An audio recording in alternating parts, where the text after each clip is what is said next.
as good or bad. Now this can create fear in the minds of the policy makers.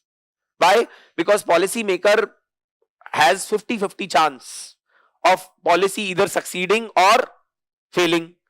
Now he has taken a decision in his goodwill, in good intention, but somehow the policy failed.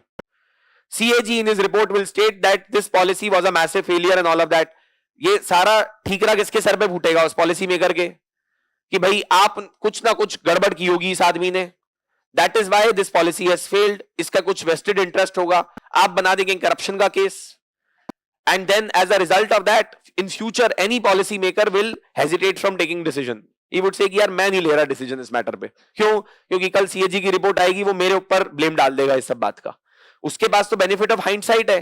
वो ये नहीं देख रहा कि मैंने analyse करके ही ये decision लिया, बट एनालाइज करके भी डिसीजंस गलत हो सकते हैं. It is possible.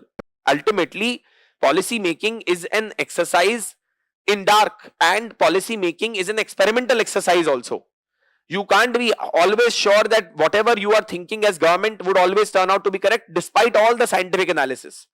आप पूरा दुनिया भर का साइंटिफिक एनालिसिस कर लीजिए, तब भी बड़ी बड़ी कंसल्टिंग कंपनीज इतने सारे सजेशंस देती हैं प्राइवेट कंपनीज को, सारे थोड़ी ना सक्सेसफुल होते हैं.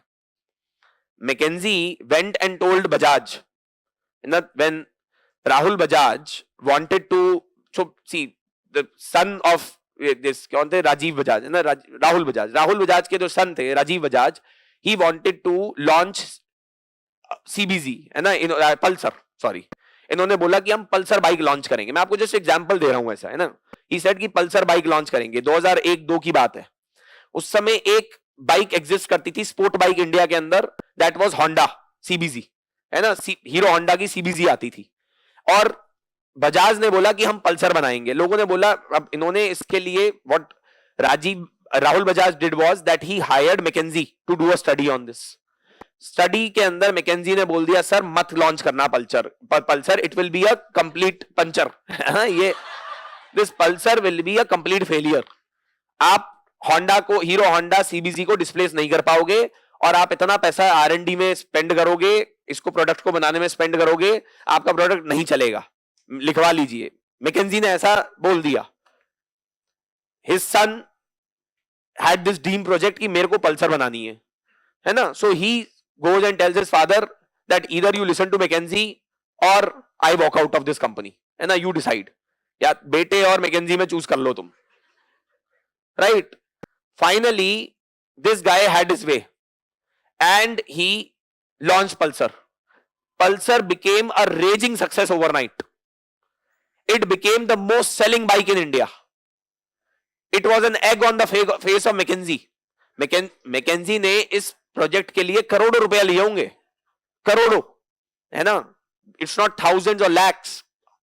Because I have worked in a consulting firm, I can tell you, firms such as McKinsey, BCG, A.T. Kearney, Booz and Allen, these companies charge hefty amount from the private companies and the government when they provide them consult, है ना. और consulting के नाम पे क्या देते हैं? PPT देते हैं. That is what is given. ठीक है, कंसल्टिंग का बिजनेस ही ये है.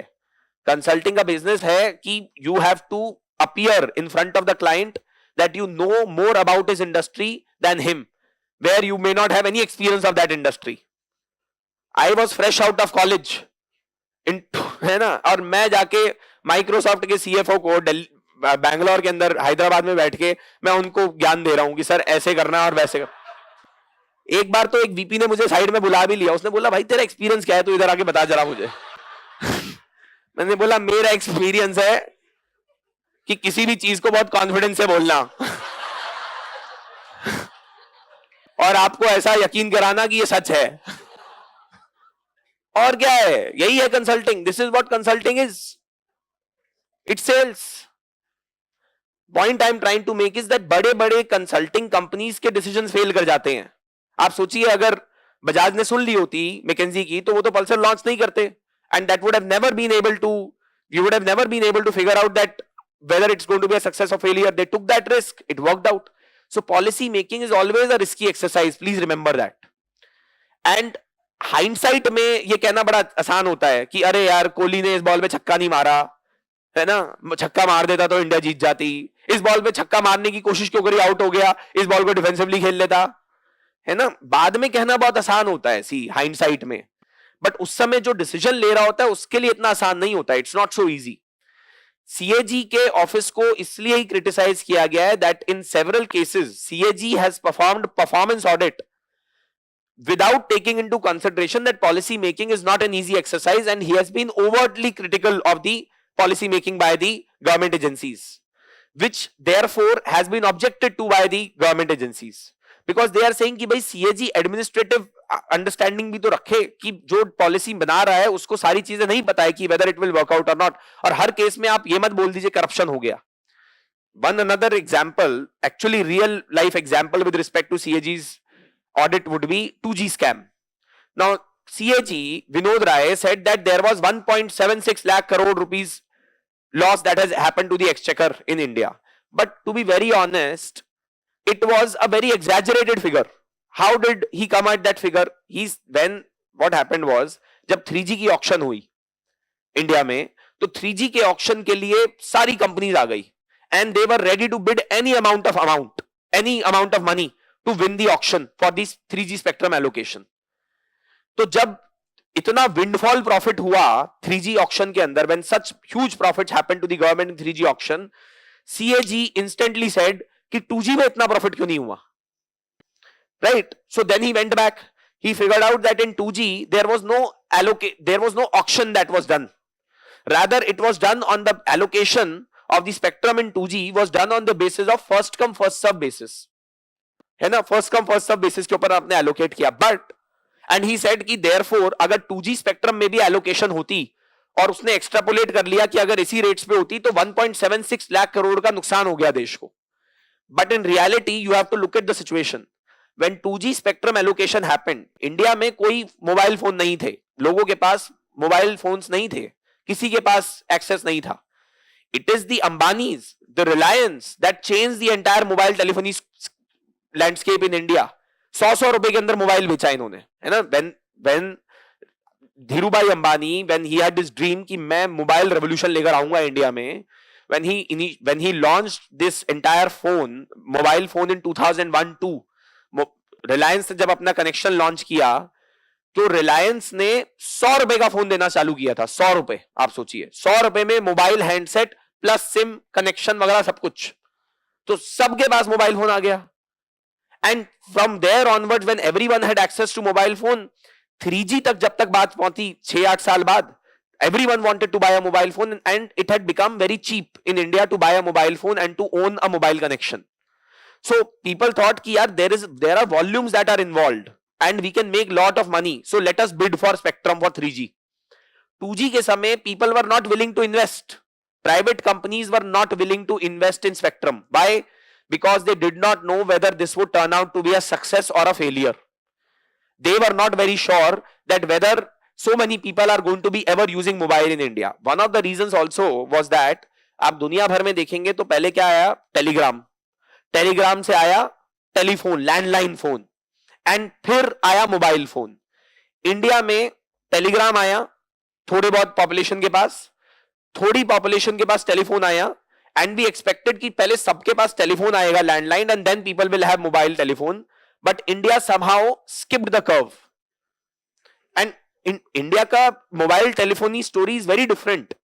We moved from very few landlines to a large number of mobile phones in a very short period of time. No other country in the world witnessed that kind of growth. One of the big reasons for that was the amount of money that the Ambanis splurged, Reliance splurged on mobile telephony in India. इतना पैसा इन्होंने जलाया इसके अंदर, है ना। They actually literally burnt money in this. अगर आप जियो का भी देखेंगे 500 रुपए में कनेक्शन बेच रहे थे with mobile phone when they launched Jio also, right? Why? Because and lot of people, I mean, I knew senior executives in Jio, they would tell me that Ambani is literally spending money which he is earning from his industries and oil and burning it in mobile telephony because he wants to control data in this country. He wants to control the mobile telephony in this country going ahead. That is what he wants to do. That is why he is investing money. और loss में चल रही है company तो चले, कोई फर्क नहीं पड़ता, because I want to capture the entire mobile market in India. That was the idea which he had. But उसके लिए आपकी इतनी risk appetite होनी चाहिए ना. So at that point of time when the 2G spectrum allocation had happened, no companies were willing to come forward and to bid for the spectrum, because it was a very risky business. No one knew whether it's going to be successful or not. So government had to invite auctioneers on the basis, in bidders on the basis of first come first serve basis. So, but naturally it went for cheap. But naturally the allocation was done on cheap rates. तो विनोद राय ने इसको अपनी report में लिख दिया that 1.76 lakh crore loss has happened to the exchequer, which was an overtly exaggerated figure, no doubt about it, 101%.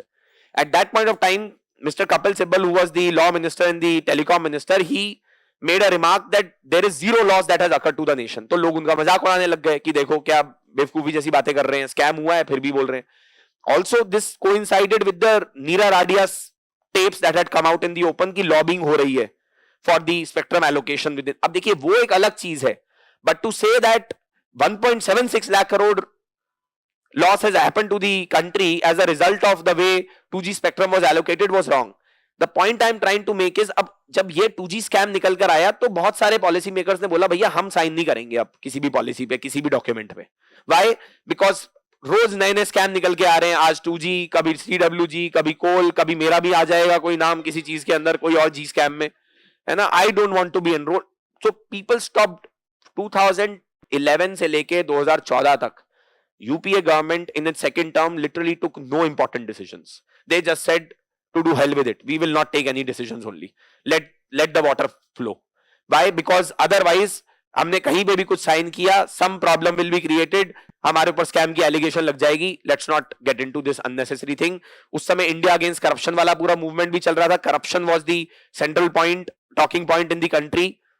अब so everything else was put aside. Only corruption seemed to be the major issue in the country at that point of time. So they said that no decision should be taken. But this performance audit of the CAG therefore has come under severe criticism in India is what we need to understand. So the